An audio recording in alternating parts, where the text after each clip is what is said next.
Alors en fait, dès l'indépendance, l'Inde voulait être une grande puissance, mais une puissance d'influence, une puissance de conviction fondée sur la justice, le droit, la lutte anticoloniale.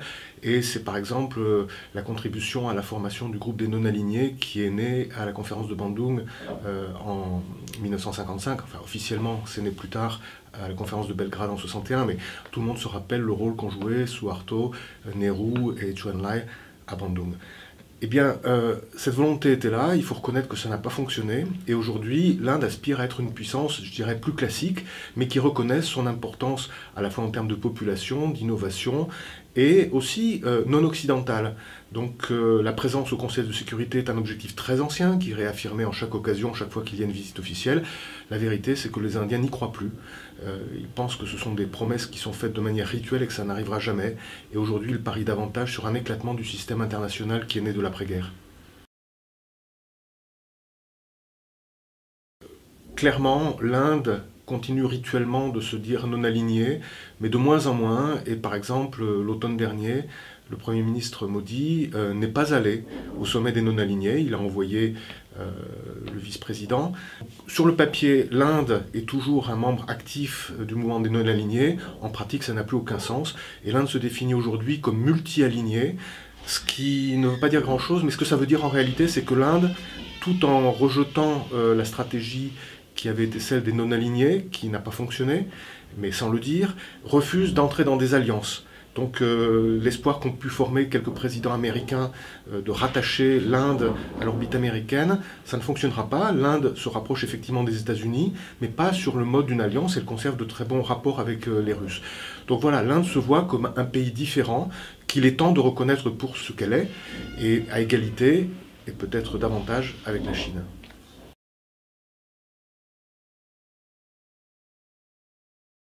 Sur le plan régional, un des soucis les plus irritants pour l'Inde, et ça depuis sa création, depuis la partition, c'est l'autre pays né de la partition, le Pakistan. Et toutes les tentatives de dégel, de rapprochement ont toujours été sabotées par des opérations terroristes commises à l'instigation d'une partie de l'armée pakistanaise et des services secrets, qui craignent un rapprochement entre les deux gouvernements, parce qu'à ce moment-là, le rôle de l'armée, qui est très important au Pakistan, serait dévalué et les privilèges qui vont avec disparaîtraient également. Donc il y a le Pakistan qui occupe une place qu'on peut considérer presque comme disproportionnée dans les préoccupations indiennes, même si le Pakistan est évidemment très important, il est à sa frontière. L'autre dossier à sa frontière, c'est évidemment la Chine, qui est un pays énorme, qui a beaucoup plus de moyens économiques, militaires, et qui est sorti d'une quasi-léthargie diplomatique déjà depuis une dizaine ou une quinzaine d'années, et veut asseoir une certaine domination, en tout cas hégémonie, non seulement sur l'Asie, mais même sur une bonne partie de la planète.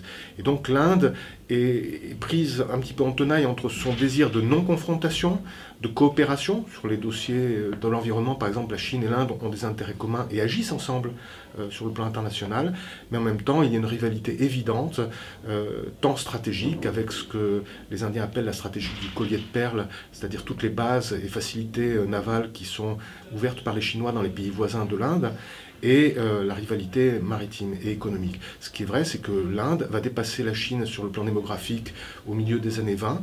Sur le plan économique, il y a un rattrapage en cours, ça prendra sans doute du temps, mais il n'est pas exclu que l'Inde, qui bénéficie justement de ce dynamisme démographique, puisse égaler, peut-être même dépasser la Chine d'ici la fin du XXIe siècle, mais il y a aussi beaucoup d'obstacles, et c'est justement tout l'enjeu de cette rivalité.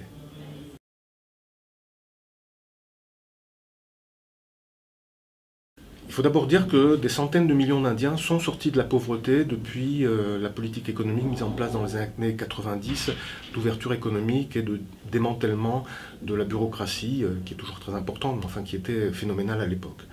Ayant dit cela, il y a aussi beaucoup d'Indiens qui continuent de vivre sous le seuil de pauvreté ou juste autour du seuil de pauvreté, tout simplement parce que la théorie dite du ruissellement ne fonctionne pas le ruissellement, c'est-à-dire l'idée que s'il y a des riches, eh bien, l'argent qu'ils dépensent va bénéficier aux plus pauvres. C'est ce que, au Brésil, un économiste avait théorisé sous l'angle de la dualité. Cette économie duale est parfaitement représentée par l'Inde.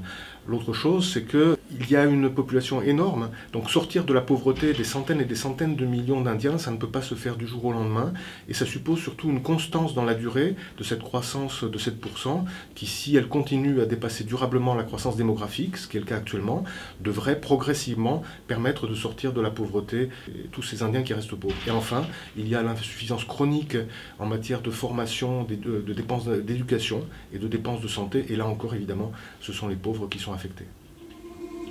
Très bien.